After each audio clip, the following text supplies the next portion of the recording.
JNI today ముందుగా headlines చూద్దాం. BRS కు పోరాటం కొత్త కాదు, తెలంగాణ ప్రయోజనాలే ముఖ్యమన్న కేసీఆర్. కాంగ్రెస్ నిర్ణయంతో భవిష్యత్తులో ప్రాజెక్టుల కట్టడాల మీదకి కూడా పోలేని పరిస్థితి దాపురించిందని వ్యాఖ్య.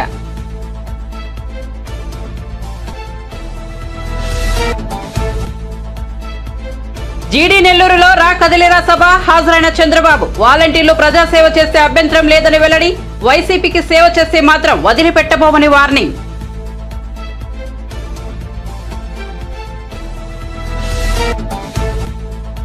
ఏపీ అసెంబ్లీ బడ్జెట్ సమావేశాలలో మంగళవారం గవర్నర్ ప్రసంగానికి ధన్యవాద తీర్మానం. గత 57 నెలల్లో జరిగిన మంచిని ప్రస్తావిస్తూనే చంద్రబాబు తీరుపై విమర్శలు.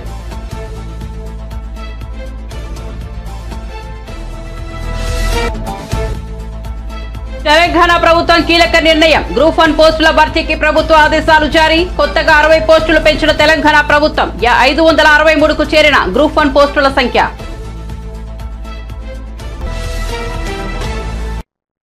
ఇక వార్త వివరాల్లోకి వెళ్తే టీడీపీ అధినేత చంద్రబాబు చిత్తూరు జిల్లా గంగాధర నెల్లూరులో రా కదిలేరా సభకు హాజరయ్యారు. ఈ సభలో ఆయన ప్రసంగిస్తూ రాష్ట్రంలో హింసా రాజకీయాలు పెరిగిపోయాయని, రాష్ట్రంలో ఉపాధి లేకపోవడంతో ప్రజలు పొరుగు ప్రాంతాలకు వలస వెళ్లే దుస్థితి ఏర్పడిందని ఆవేదన వ్యక్తం చేశారు. తాము అధికారంలోకి వచ్చాక ఈ పరిస్థితిలో మార్పు తెస్తామని చెప్పారు. తెలుగు జాతి ప్రపంచంలో నెంబర్ 1 గా ఉండాలని ఆకాంక్షిస్తున్నట్లు చంద్రబాబు తెలిపారు. రాష్ట్రాన్ని కాపాడుకుందామని పిలుపునిస్తున్నా రాతయుగం వైపు వెళ్లకుండా స్వర్ణ యుగం వైపు వెళదామని పేర్కొన్నారు. ఓడిపోతామని తెలియడంతో జగన్ మానసిక ఆందోళనకు గురవుతున్నారని ఎద్దేవా చేశారు. వైసీపీని ఇంటికి పంపడానికి ఏపీ ప్రజలు సిద్ధంగా ఉండాలని చంద్రబాబు స్పష్టం చేశారు. ఎన్నికల్లో ప్రజలు బటన్ నొక్కితే జగన్ మైండ్ బ్లాంక్ కావాలని పిలుపునిచ్చారు. ఇక వాలంటీర్లకు తాము వ్యతిరేకం కాదని, వాలంటీర్లు ప్రజలకు సేవ చేస్తున్నంత కాలం తమకేమీ అభ్యంతరం లేదని చంద్రబాబు స్పష్టం చేశారు. కానీ వాలంటీర్లు వైసీపీకి సేవ చేస్తే మాత్రం వదిలిపెట్టబోమని హెచ్చరించారు. జగన్ ను నమ్ముకుంటే వాలంటీర్లు జైలుకు వెళ్లాల్సి వస్తుందని అన్నారు. టీడీపీ అధికారంలోకి వస్తే వాలంటీర్ ఉద్యోగాలు తీసేస్తామని చెబుతున్నారని, తద్వారా వాలంటీర్లలో జగన్ అభద్రతా భావాన్ని కలిగిస్తున్నారని చంద్రబాబు ఆరోపించారు. అందుకే పిలుపిస్తున్నా, రాష్ట్రాన్ని కాపాడుకుందాం, రాతి యుగానికి పోకుండా స్వర్ణ యుగం వైపు నడవడానికి పిలిపించాను. అదే రా కదిలిరా. 20వ జిల్లా ఎక్కడ పోయినా మీ ఉత్సాహం చూస్తా ఉంటే నా జీవితంలో ఎప్పుడూ చూడని ఉత్సాహాన్ని చూస్తున్నాను. ఒక పక్క మా ఆడబిడ్డలు వీర వనితలుగా రోడ్డు మీదకి వచ్చారు. జెండా భుజాన పట్టుకుని చంద్రన్న మీ అంటే మేమని మా ఆడబిడ్డల ముందుకు వచ్చారు. ఇంకో పక్క నా తమ్ముళ్ళు యువత, ఎక్కడ చూసినా యువతే కనపడుస్తున్నారు నాకు. ఇటు యువత ఇటు ఆడబిడ్డలుంటే గెలుపు మనదే. ఎవరు ఈ గెలుపు ఆపలేరని మరొకసారి తెలియజేస్తున్నా. జగన్మోహన్ రెడ్డి తీవ్రమైన మానసిక ఆందోళనలో ఉన్నాడు. అతనికి ఓటమి అర్థమైపోయింది. రాత్రుల్లో నిద్ర రావడం లేదు. అందుకే అంటున్నాడు మేము సిద్ధమని. అవినీతి డబ్బులతో పెద్ద పెద్ద కటౌట్లు పెడుతున్నాడు. నేను ఒకటే చెప్తున్నా, ప్రజలు నిర్ణయించుకున్నారు. మిమ్మల్ని ఓడించి ఇంటికి పంపించడానికి మేము సిద్ధమని ప్రజలు నిర్ణయించారు. అవునా కాదా తమ్ముళ్ళు అడుగుతున్నా. ఏమమ్మా మీరేమంటారు? అయితే ఇక్కడ నేను ఒకే విషయం చెప్తున్నాను మీ అందరికీ. ఎక్కడైనా పెద్ద కటౌట్ సిద్ధం అంట. దేనికి సిద్ధం? మీ జీవితాలను నాశనం చేసి ఈరోజు మళ్ళీ నేను సిద్ధం అంటే నమ్మడానికి సిద్ధంగా ఉన్నామా అని అడుగుతున్నా. అందుకే ఆ కటౌట్ చూసిన ప్రతిసారి ప్రభుత్వం పెట్టిన బాధలు మీకు గుర్తురా. పెరిగిపోలేని వలసలు ఆ కటౌట్ చూసి మీకు గుర్తు రావాలి. గుర్తొచ్చి మళ్ళీ ఓడిస్తామనే సంకల్పంతో మీరు ముందుకు పోవాల్సిన అవసరం ఉంది. నేను ఒకటే మిమ్మల్ని కోరుతున్నా, ఎన్నికల వరకు మీరంతా కూడా కష్టపడండి, స్వర్ణ యుగానికి కష్టపడండి, నడిపించే బాధ్యత మాదని మరొకసారి హామీ ఇస్తున్నా. ఎన్నికల్లో మీరు బటన్ నొక్కితే జగన్మోహన్ రెడ్డి మైండ్ బ్లాక్ అయిపోవాలి. దానికి సిద్ధమా అని మిమ్మల్ని అడుగుతున్నా. ఈ మధ్య జగన్మోహన్ రెడ్డి గారు వాలంటీర్లు పెట్టుకున్నాడు, వాళ్ళందరినీ మీటింగ్లు పెట్టాడు. నేను ఒకటే వాలంటీర్లకు అందరికీ విజ్ఞప్తి చేస్తున్నా, జగన్మోహన్ రెడ్డి నమ్ముకుంటే మీరు జైలుకు పోతారు, జాగ్రత్తగా ఉండమని వాలంటీర్లు కూడా కోరుతున్నా. మీకు కావాలని అభద్రతా భావాన్ని సృష్టిస్తున్నాడు. రేపు తెలుగుదేశం పార్టీ వస్తే ఉద్యోగాలు తీసేస్తామని తప్పుడు ప్రచారం చేస్తున్నాడు. నేను వాలంటీర్లు ప్రజలకు సేవ చేస్తే నేను వ్యతిరేకం కాదు, కానీ వాలంటీర్లు వైఎస్ఆర్ కాంగ్రెస్ పార్టీకి సేవ చేస్తే కబద్దారు వదిలిపెట్టమని మరొకసారి విజ్ఞప్తి చేస్తున్నా. బీఆర్ఎస్ కు పోరాటం కొత్త కాదని, తెలంగాణ ప్రయోజనాలే తమకు ముఖ్యమని ఆ పార్టీ అధినేత మాజీ ముఖ్యమంత్రి కేసీఆర్ అన్నాడు. 3 నెలల తర్వాత కేసీఆర్ తెలంగాణ భవన్ కు వచ్చారు. ఆయనకు మహిళా కార్యకర్తలు మంగళహారతులతో స్వాగతం పలికారు. అనంతరం ఏర్పాటు చేసిన మహబూబ్ నగర్, రంగారెడ్డి, ఖమ్మం, నల్గొండ జిల్లాల ప్రతినిధులతో సమీక్షలో మాట్లాడుతూ కేఆర్ఎంపీ పరిధిలోకి ప్రాజెక్టులు వెళ్తే మన రాష్ట్రానికి తీరని అన్యాయం జరుగుతుందన్నారు. డ్యాం కు సున్నం వేయాలన్న కేఆర్ఎంపీ అనుమతి తప్పనిసరి అన్నారు. కాంగ్రెస్ రైతు వ్యతిరేక విధానాలను తీవ్రంగా ఖండిస్తున్నామన్నారు. ప్రజాక్షేత్రంలో రాష్ట్ర ప్రభుత్వం వైఖరిని తీవ్రంగా ఎండగడుతున్నామన్నారు.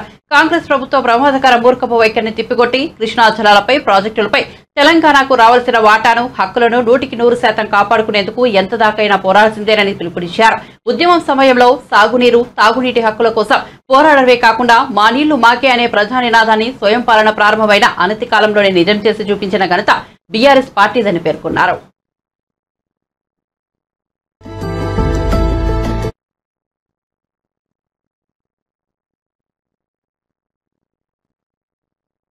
తెలంగాణ ప్రభుత్వం నిరుద్యోగులకు శుభవార్త చెప్పింది. గ్రూప్ 1 పోస్టుల భర్తీకి ఆదేశాలు జారీ చేయడంతో పాటు పోస్టులను పెంచుతూ కీలక నిర్ణయం తీసుకుంది. గ్రూప్ 1 లో మరో 60 పోస్టులను పెంచుతూ రేవంత్ రెడ్డి ప్రభుత్వం నిర్ణయం తీసుకుంది. గత ప్రభుత్వం 503 పోస్టులకు తెలంగాణ ప్రభుత్వం నోటిఫికేషన్ విడుదల చేసింది. అయితే టీఎస్పీఎస్సీ పేపర్ లీకేజ్ వల్ల ఆ నోటిఫికేషన్ రద్దయింది. తాజాగా కాంగ్రెస్ ప్రభుత్వం పోస్టుల భర్తీకి ఆదేశాలు జారీ చేసింది. రేవంత్ ప్రభుత్వం 60 పోస్టులు పెంచుతూ నిర్ణయం తీసుకోవడంతో గ్రూప్ 1 పోస్టుల సంఖ్య 563కు చేరాయి. 2022 ఏప్రిల్లో 503 పోస్టులకు టీఎస్పీఎస్సీ నోటిఫికేషన్ విడుదల చేసింది. ఈ నోటిఫికేషన్ సమయంలో 3,50,000 మంది దరఖాస్తు చేసుకున్నారు. 2022 అక్టోబర్లో గ్రూప్ 1 ఫిలిమ్స్ పరీక్ష నిర్వహించగా 2,80,000 మంది హాజరయ్యారు. ఫిలిమ్స్ ఫలితాలు విడుదలైన పేపర్ లీకేజీ కారణంగా ఆ పరీక్ష రద్దయింది. దీంతో 2023 జూన్లో మళ్లీ పరీక్షలు నిర్వహించారు. ఈ పరీక్షలపై అభ్యంతరం వ్యక్తం చేస్తూ పలువురు అభ్యర్థులు కోర్టును ఆశ్రయించారు. పరీక్షల నిర్వహణలోని లోపాల నేపథ్యంలో పరీక్షలను రద్దు చేయాలని కోర్టు తీర్పిచ్చింది. ఇంకోవైపు తెలంగాణ పబ్లిక్ సర్వీస్ కమిషన్ సుప్రీంకోర్టును ఆశ్రయించింది. కోర్టులో ఇంతవరకు వాదనలు జరగలేదు.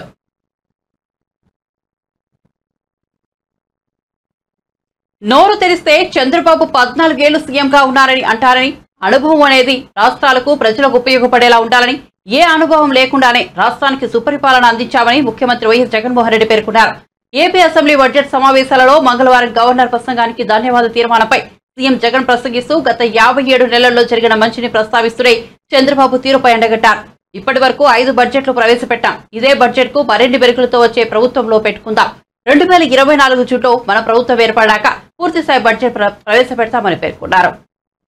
8 పథకాల అధ్యక్ష, నేను పైన చెప్పినట్టు 8 పథకాలకే 52,700 కోట్ల రూపాయలు అవుతా ఉన్నాయి. 8 పథకాలకి అంటే ఎవరైనా కూడా టచ్ చేయాలంటే కూడా టచ్ చేయలేని సబ్జెక్ట్స్. టచ్ చేయాలి అంటే కూడా ఎవడన్నా దీన్ని రద్దు చేయాలి అని ఎవడన్నా టచ్ చేయాలనుకుంటే కూడా కూడా చేయలేని సబ్జెక్ట్. ఖచ్చితంగా అమలు చేయాల్సిందే ఎవరైనా. అటువంటిది 52,700 కోట్లు. మళ్ళీ ఈ 52,700 కోట్లకు చంద్రబాబు నాయుడు గారు ఇప్పుడు చెప్పిన ఈ 6 హామీలు ఇవి కూడా యాడ్ చేస్తే, ఈ స్లైడ్ 14 చూపించు, 14 ఈ 6 కూడా యాడ్ చేస్తే ఏమన్నాడు, మహాశక్తి అంట. 18 ఏళ్ళు నిండిన ప్రతి మహిళకు నెలకు 1500 అంటే ఏడాదికి 18 ఏళ్ళు నిండిన ఎంతమంది ఉన్నారని అంటే మన ఓటర్స్ జాబితా చూస్తే తెలుస్తుంది అధ్యక్ష. మన ఓటర్ల లిస్టు చూస్తే ఎంతమంది మహిళలు ఉన్నారు 18 ఏళ్ళు నిండిన వాళ్ళంతా మొత్తం ఓటర్స్ లిస్టులో ఉంది. వాటికి మనము 2,10 లక్షలు ఉంటే మనం వాటికి 2 కోట్లు చూపిస్తున్నాం, కొంచెం వాటికి తగ్గించినాం. అట్లా వేసుకున్నా కానీ 36,000 కోట్లు ఈ మహాశక్తికి. తల్లి తర్వాత ఈ తల్లికి వందనం, అది ఏంది, ఎంతమంది పిల్లలు ఉంటే అంతమందికి 15,000 అంట. ఏం నోటికి ఎంత వస్తే అంత చెప్పేసేయడమే కాబట్టి ఏం పోయేదేముంది అని చెప్పి ఇచ్చేదే సచ్చేదే మన అనే లెవెల్లోకి మనుషులు చెప్పేయడం మొదలు పెడతా ఉన్నారు.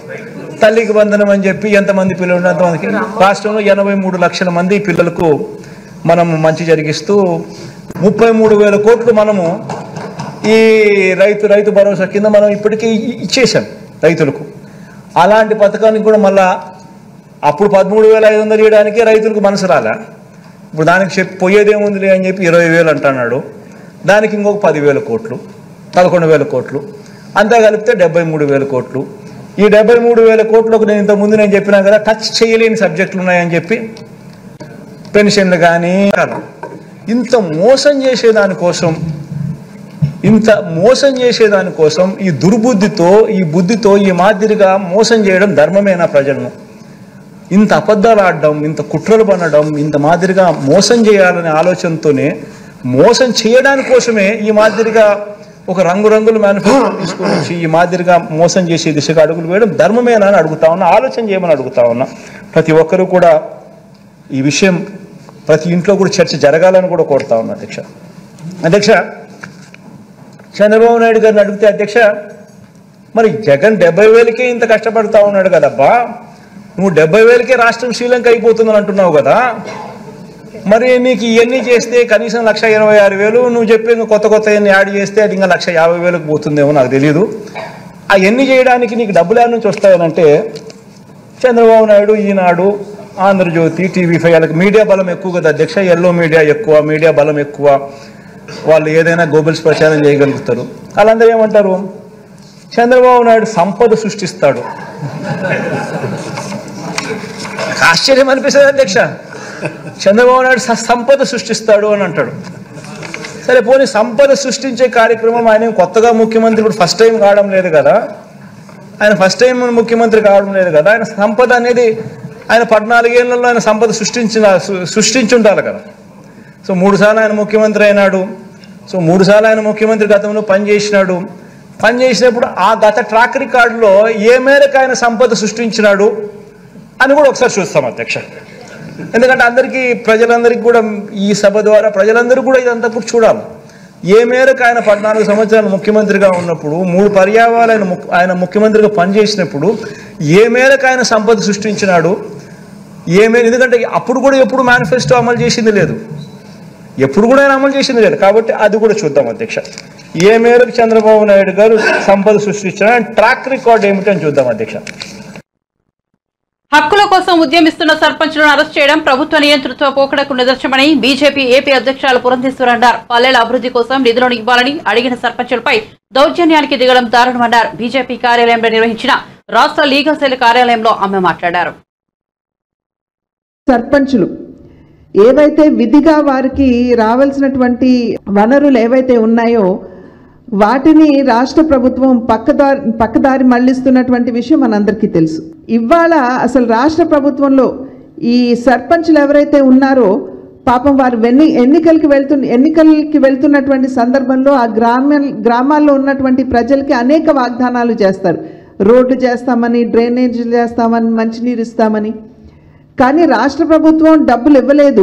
ఎప్పటికైనా బిల్లు ఇవ్వకపోతుందా అనేటువంటి ఆలోచనతోటి వారు బయట నుండి అప్పు తీసుకుని వచ్చి ఏదైతే వాగ్దానాలు చేశారో వాటన్నిటినీ కూడా అక్కడ సర్పంచ్ నిర్వర్తించడం జరిగింది.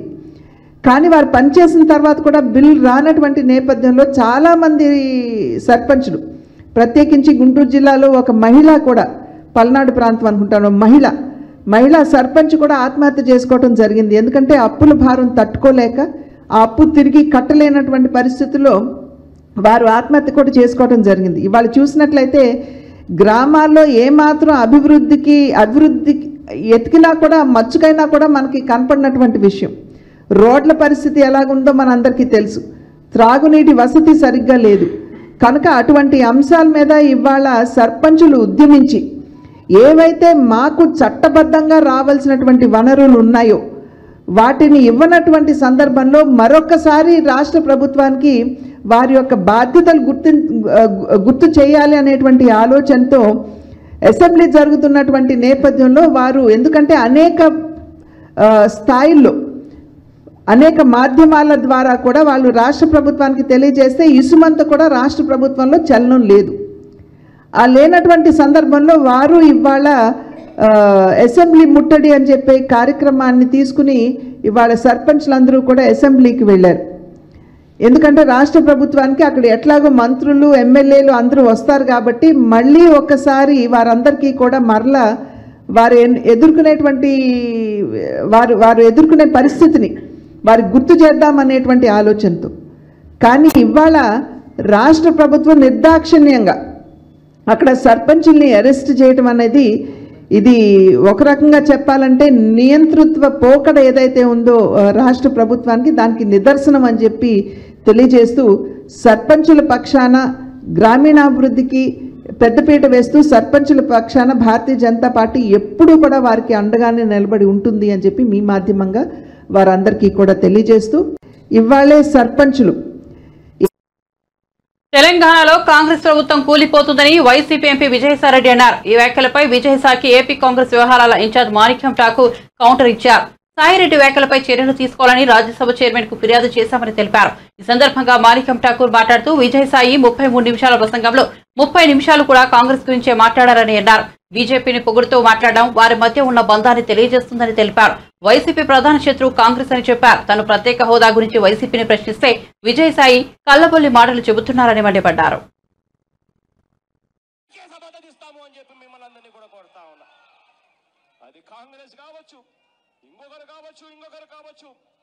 ఎవరైనా కూడా కావచ్చు, కాకపోతే వాళ్ళను నమ్మి మోసపోవద్దని మాత్రం మిమ్మల్ని అందరినీ కూడా కోరుతా ఉన్నా. మన ఎంపీలు మన దగ్గరే పెట్టుకుందాము, ఆ తర్వాత నువ్వు సంతకం పెట్టిన తర్వాత నేను మద్దతు ఇస్తాను అని చెప్పి ఆ రోజు అడుగుదామని చెప్తా ఉన్నా. One more time. Good to hear. 19లో 3 నెలల్లో ఎన్నికలు జరగబోతా ఉన్నాయని చెప్పి సంకేతాలు వస్తా ఉన్న పరిస్థితిలో 3-4 నెలల్లో ఎన్నికలు జరగబోతా ఉన్నాయని చెప్పి పరిస్థితులు కనిపిస్తా ఉన్నాయి. కాబట్టి మిమ్మల్ని అందరినీ కూడా కోరేది ఒకటే, ఎప్పుడు ఎన్నికలు వచ్చినా కూడా వాళ్ళను వీళ్ళను ఎవరిని కూడా నమ్మద్దని చెప్పి మిమ్మల్ని అందరినీ కూడా కోరుతా ఉన్నా. మొత్తం అన్ని ఎంపీ స్థానాలు 25కి 25 ఎంపీ స్థానాలు మనమే గెలుచుకుందాము, వైఎస్ఆర్ కాంగ్రెస్ పార్టీకి తెచ్చుకుందామని చెప్పి మేము అందరినీ కోరుతా ఉన్నా. ఆ తర్వాత నేను మిమ్మల్ని అందరికీ కూడా హామీ ఇస్తా ఉన్నా, 25కి 25 ఎంపీ స్థానాలు మన దగ్గరే పెట్టుకుందాం. ఆ తర్వాత ప్రత్యేక హోదా ఎవరైతే ఇస్తామనంటారో కాదు, ఎవరైతే సంతకం చేస్తారో వాళ్ళకే సమర్థిస్తాము అని చెప్పి మిమ్మల్ని అందరినీ కూడా కోరుతా ఉన్నా. అది కాంగ్రెస్ కావచ్చు, ఇంకొకరు కావచ్చు, ఎవరైనా కూడా కావచ్చు, కాకపోతే వాళ్ళను నమ్మి మోసపోవద్దని. 15 opportunities Jagan Mohan Reddy had it. All the 15 opportunities they left it, and they were just supporting Modi and Amit Shah. All the illegal bills, whichever people are saying it, all the parties were the greatest joke is that outside the parliament they were opposing farm bills. They voted in favor of Modi. Outside they were supporting the Bharat Bandh. For another bill also in CAA amendment also, inside they voted, outside they were saying the thing that minority should have been in other Muslim minority should have been included. This is the double speak of YSRP and particularly Jagan party, and particularly these are all been led by Vijay Sai Reddy there. These all actions in Rajya Sabha was led by a man called Vijay Sai Reddy.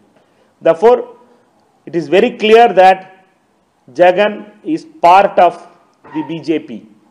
He is the trusted ally of BJP. He continues to be he is the ATM of BJP. Whenever they want support for political purposes in Delhi, in Rajya Sabha, Jagan is there. Therefore, Modi and Amit Shah was able to run through, bulldoze all bills in Parliament. Recently also they had done it. Therefore, we would like to say to the people of Andhra Pradesh that Vijay Sai Reddy played a major role in surrendering the interest of Andhra Pradesh to Modi and Amit Shah in Delhi. Before Delhi, they surrendered all their MPs. 22 MPs were there in Rajya Sabha, 12 MPs were there. All MPs supports they had surrendered to Delhi Darbar because without any kind of support, without any kind of benefits for the state. What benefit they got it? My question is, for what benefit they had surrendered the interest of Andhra Pradesh? This is TDP అధికారంలోకి రాగానే అన్నా క్యాంటీన్లను చంద్రబాబు పునరుద్ధరిస్తారని ఆయన సత్యమని నారా భువనేశ్వరి చెప్పారు. అన్నా క్యాంటీన్లకు వైఎస్ఆర్సీపీ ప్రభుత్వం నిలిపివేసిన రాష్ట్ర వ్యాప్తంగా 140కి పైగా క్యాంటీన్లను టీడీపీ శ్రేణులు స్వచ్ఛందంగా నడుపుతున్నారని తెలిపారు. మంగళగిరిలో 4వ క్యాంటీన్ను ఆమె ప్రారంభించారు. ఈ సందర్భంగా ఆమె స్వయంగా భోజనం వడ్డించారు.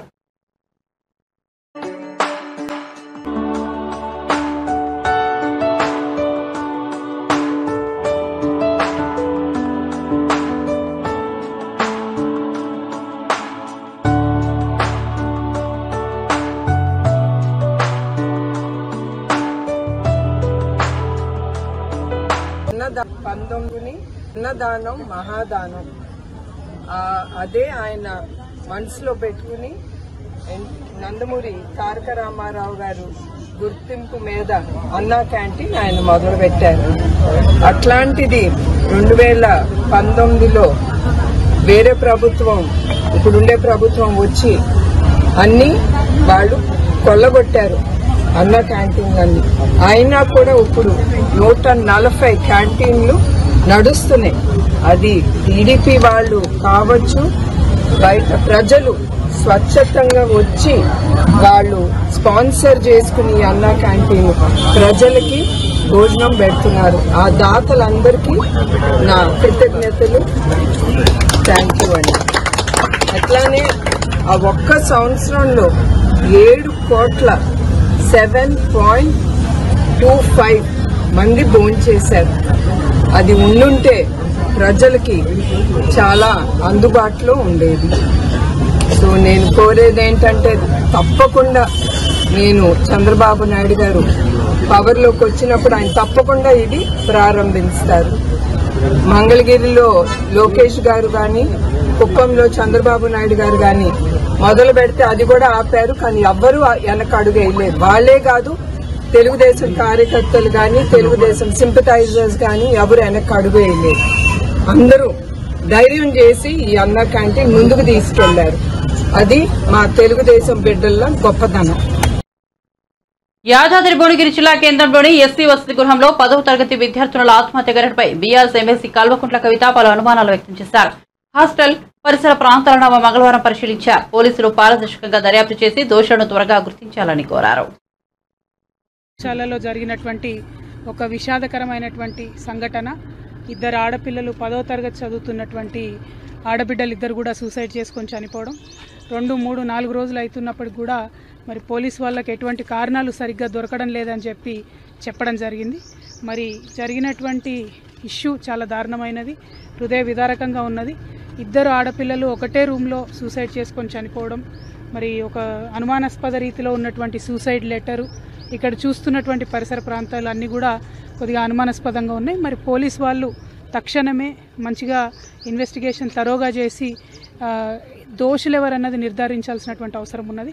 ఎందుకంటే ఎక్స్టర్నల్గా బయట నుండి ఎవరో వచ్చారు అనేటటువంటి అనుమానాలు కూడా చెప్తున్నటువంటి నేపథ్యం కనబడతా ఉంది. కాబట్టి యాజమాన్యం కూడా ఈ అంశంలో సంపూర్ణంగా పోలీసులకు సహకరించాలి. పోలీసు వాళ్ళు పారదర్శకంగా మరి ఇన్వెస్టిగేషన్ చేసి తక్షణమే రిజల్ట్ ఇవ్వాలి. ఇది మనం పేరెంట్స్గా కూడా మనందరం కూడా ఆలోచించుకోవాల్సినటువంటి సందర్భం ఏంటంటే 10వ తరగతి చదువుతున్నటువంటి పిల్లలు మరి వాళ్ళు ప్రెషర్కి తట్టుకోలేక ఇవాళ ఆత్మహత్యలు చేసుకుంటున్నారా, లేకపోతే ఇంకేదైనా జరిగిందా, ఈ పరిస్థితులకు కారణం ఏంటి, మన పిల్లలు సేఫ్గా ఉన్నారా లేదా, ఇటువంటి భయాందోళనలు పెరుగుతున్నటువంటి నేపథ్యంలో మరి ప్రభుత్వం తక్షణమే పాజిటివ్ చర్యలు తీసుకోవాలని చెప్పి తెలంగాణ జాగృతి పక్షాన, బీఆర్ఎస్ పార్టీ పక్షాన డిమాండ్ చేస్తూ ఉన్నాం. Thank you. జై తెలంగాణ. ప్రైవేట్ కళాశాలలో జరిగినటువంటి ఒక విషాదకరమైనటువంటి సంఘటన. 2 ఆడపిల్లలు 10వ తరగతి అధికారంలోకి రాగానే అమలు చేస్తామన్న హామీలను కాంగ్రెస్ సర్కార్ గాలికి వదిలేసిందని మాజీ మంత్రి హరీష్ రావు విమర్శించారు. హామీలు అమలు చేయాలని డిమాండ్ చేస్తుంటే ఎదురుదాడికి దిగుతున్నారని తెలిపారు. పాలన కంటే బీఆర్ఎస్ నేతలను తిట్టేందుకు అధిక సమయం కేటాయిస్తున్నారని హరీష్ రావు ఆరోపించారు. ఇవాళ వాళ్ళుగానే డేట్లు పెట్టినారు. ఫిబ్రవరి 1వ తేదీన గ్రూప్ 1 నోటిఫికేషన్ ఇస్తామని, డిసెంబర్ 9వ తేదీన 2 లక్షల రుణమాఫీ చేస్తామని, డిసెంబర్ నెలలోనే 4,000 రూపాయల పెన్షన్ ఇస్తామని, రాగానే వడ్లకు బోనస్ ఇస్తామని, ఇవాళ ఏ విషయాన్ని కూడా వాళ్ళు అమలు చేయలేకపోయినారు. ప్రజలకు ఇచ్చిన మాట నిలబెట్టుకోలేకపోయినారు. దాంతో ప్రజల్లో చర్చ జరుగుతూ ఉంది. కాంగ్రెస్ పార్టీ 100 రోజుల్లో చేస్తామన్నవి కొన్ని అయితే, కొన్నిటికైతే ప్రత్యేకంగా డేట్లే పెట్టినారు. డిసెంబర్ నుంచే చేస్తాము అని స్పెసిఫిక్గా డేట్లు పెట్టినారు కనుక అక్కడ ఈరోజు ప్రజల్లో చర్చ జరుగుతూ ఉంది. అందువల్ల మార్పు అనేటువంటిది ఇలా మొదలైంది. కాంగ్రెస్ పార్టీ వచ్చినాక ఏదైనా మార్పు అనేది వచ్చిందంటే 6 లక్షల మంది ఆటో కార్మికులను రోడ్డు మీదకి తెచ్చి నిన్నటి వరకు 20 మంది ఆటో డ్రైవర్లు ఆత్మహత్య చేసుకున్న పరిస్థితి. ఇలా మార్పు అంటే రైతాంగానికి తెలంగాణ పల్లెల్లో 24 గంటల కరెంటు కాదు, కేవలం 14-15 గంటల కరెంటే వస్తూ ఉంది. రోజుకు 4 సార్లు కరెంటు ట్రిప్ అవుతున్నటువంటి పరిస్థితి. అంటే కరెంటు విషయంలో మార్పు వచ్చింది ఈరోజు. అంటే కాంగ్రెస్ వచ్చిన తర్వాత నిజంగా ప్రజలకు జరిగిన మేలు కంటే కూడా ఇలా నష్టం జరుగుతూ ఉంది. వాళ్ళు ఎంతసేపు ఒక బూతులు మాట్లాడుతూ బుల్డోజ్ చేసే ప్రయత్నం చేస్తూ ఉన్నారు తప్ప న్యాయంగా ఒక పరిపాలన మీద దృష్టి పెట్టింది కానీ పాలన మీద ఆలోచించింది కానీ లేదు. అన్నీ మీరే చూస్తారు. అసెంబ్లీకి తప్పకుండా వస్తారు. ప్రజా జీవితంలో ఆయన ప్రజానాయకుడు, ఆయన ఒక ఉద్యమ నాయకుడు. ఆయన రానే రాదన్న తెలంగాణను 14 ఏళ్లు పోరాడి తెలంగాణ తెచ్చిన నాయకుడు. ఈ తెలంగాణ సంక్షేమం కోసం, తెలంగాణ అభివృద్ధి కోసం, తెలంగాణ ప్రజల కోసం ఆయన అన్ని రకాల కూడా ఎక్కడ కూడా అన్కాంప్రమైజ్గా కొట్లాడేటువంటి నాయకుడు. రేపు రాబోయే రోజుల్లో బులెటిన్ ముగించే ముందు హెడ్లైన్స్ మరోసారి చూద్దాం.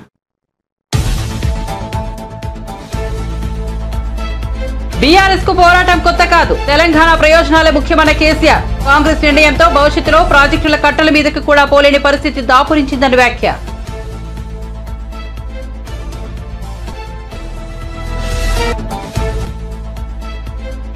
జీడీ నెల్లూరులో రాకదిలురా సభ హాజరైన చంద్రబాబు. వాలంటీర్లు ప్రజాసేవ చేస్తే అభ్యంతరం లేదని వెల్లడి. వైసీపీకి సేవ చేస్తే మాత్రం వదిలిపెట్టబోమని వార్నింగ్.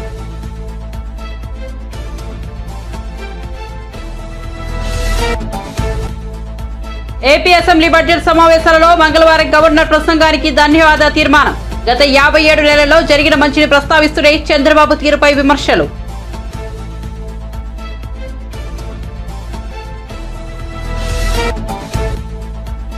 తెలంగాణ ప్రభుత్వం కీలక నిర్ణయం. గ్రూప్ 1 పోస్టుల భర్తీకి ప్రభుత్వ ఆదేశాలు జారీ. కొత్తగా 60 పోస్టులు పెంచిన తెలంగాణ ప్రభుత్వం 563కు చేరిన గ్రూప్ 1 పోస్టుల సంఖ్య.